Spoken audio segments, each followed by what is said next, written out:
Jammu municipal corporation और Jammu smart city, Raghunath बाजार विकास council, department of tourism और department of information and publicity के साथ मिलकर तवी आरती ऑर्गेनाइज कराने जा रहा है श्री अमरनाथ जी की यात्रा के दौरान।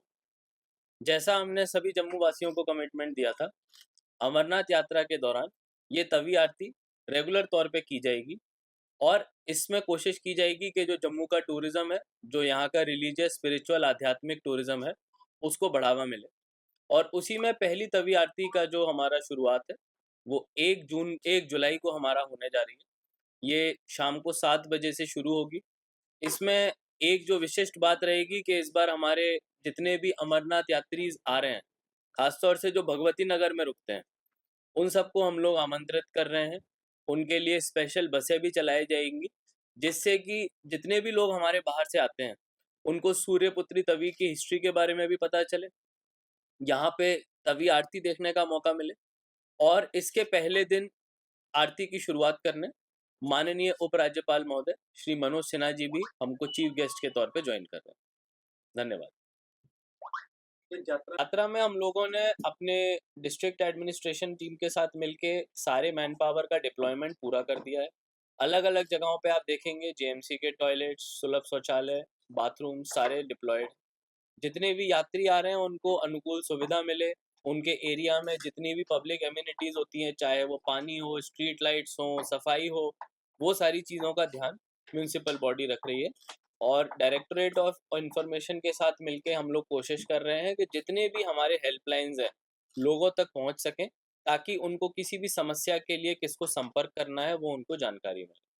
सर, हाल ही में एक मीटिंग हुई थी जहाँ पर आईजीपी साहब मौजूद थे, विक्रम साहब मौजूद थे, आप भी वहाँ पर मौजूद थे, जहाँ पर डिफरेंट डिफरेंट बाजार एसोसिएशन के लोग भी मौजूद थे।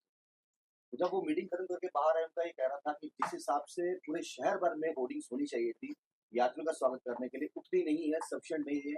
इसके पीछे की वजह क्या मानते मुझे लग रहा है ये ऑनगोइंग प्रोसेस है, क्योंकि कुछ दिन बाद मौसम भी हमारा ख़राब रहा, लेकिन अभी जो मेरे पास कल शाम तक अपडेट आई, लखनपुर से लेके यहाँ तक ना सिर्फ अमरनाथ यात्रा की बल्कि बाकी जितने भी कार्यक्रम हो रहे हैं, चाहे वो हमारा सुचेतगढ़ बॉर्डर तक जाने के लिए लोगों को जानकारी देना हो, चाहे वो हमारे टूरिस्ट डेस्टिनेशंस हो, बावे मंदिर हो, रघुनाथ बाजार हो, इन सब की जानकारी भी होर्डिंग के थ्रू मिल रही है।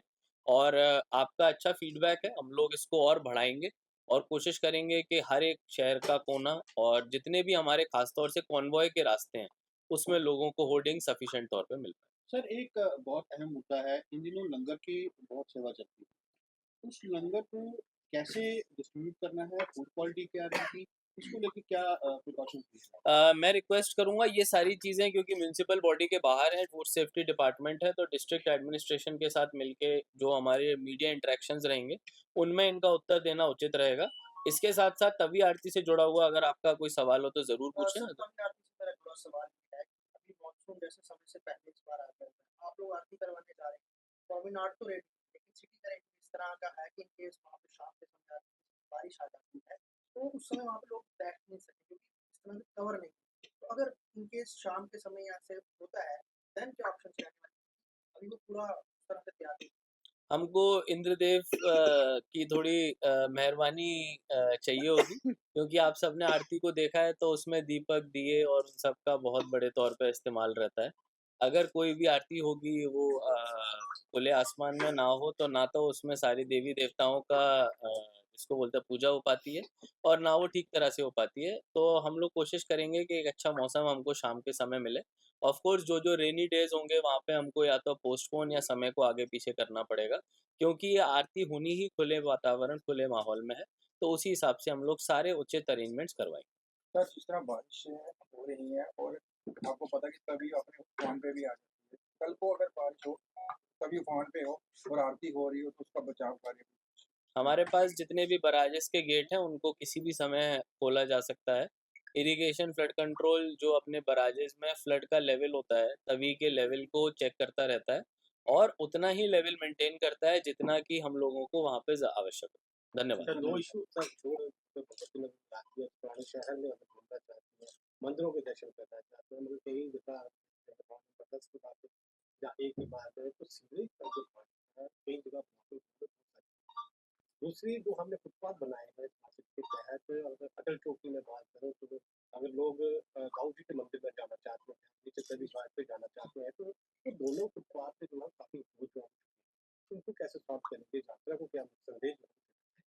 2 दिन पहले सैटरडे को जब ऑनरेबल हाई कोर्ट के डायरेक्शंस आ चुके हैं एनक्रोचमेंट ड्राइव को लेके, तो हम लोगों ने अपना पहला ड्राइव शुरू किया था। आज और कल भी हम लोग वो ड्राइव करने जा रहे हैं। उसमें हमने लगभग 3 टिपर भर के सामान जो एनक्रोचमेंट का फुटपाथ्स पे था वो उठाया था।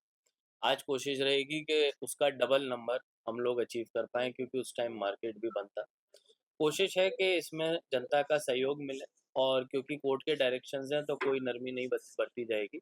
और रही बात सीवरेज की, आपका जो पॉइंट है मैं ज़रूर उसको चेक करवाता हूँ, क्योंकि हमारे कॉन्ट्रैक्टर डिप्लॉयड हैं, तो ऐसी कोई समस्या नहीं आएगी। सर इसी से जुड़ा मेरा सवाल है, क्योंकि एनक्रोचमेंट की बात हो रही है, डिपार्टमेंट में खुद ऐसी लीकेज है कि हम बहुत सारी ऐसी ये बात सामने आती है कि जो जेएमसी के अधिकारी हैं, इसी ड्राइव से पहले ही जाकर के मार्केट्स को जाके बोल देते हैं कि हम आ रहे हैं और हमने इतने बजे ड्राइव चलानी है। तो ऐसे में दुकानदार सामान अपना समेट लेते हैं, जैसे ड्राइव होती है सामान फिर लग जाता है। तो डिपार्टमेंट की लीकेज कैसे रोकेंगे? क्योंकि अधिकारी खुद डिपार्टमेंट की लीकेज अधिकारी के ऊपर जिम्मेदारी देके की जाएगी। जैसे कई जगहों पे अभी हम लोग सरप्राइज इंस्पेक्शंस भी कर रहे हैं, और उसमें अगर किसी जगह पे ड्राइव के बावजूद वायलेशंस मिल रही हैं, तो अधिकारी से ही सवाल पूछा जाएगा कि इसमें आपकी जिम्मेदारी तय होनी चाहिए, ताकि इसमें परमानेंट सॉल्यूशन हमको एक दिक्कत। जी, जैसे फास्ट फूड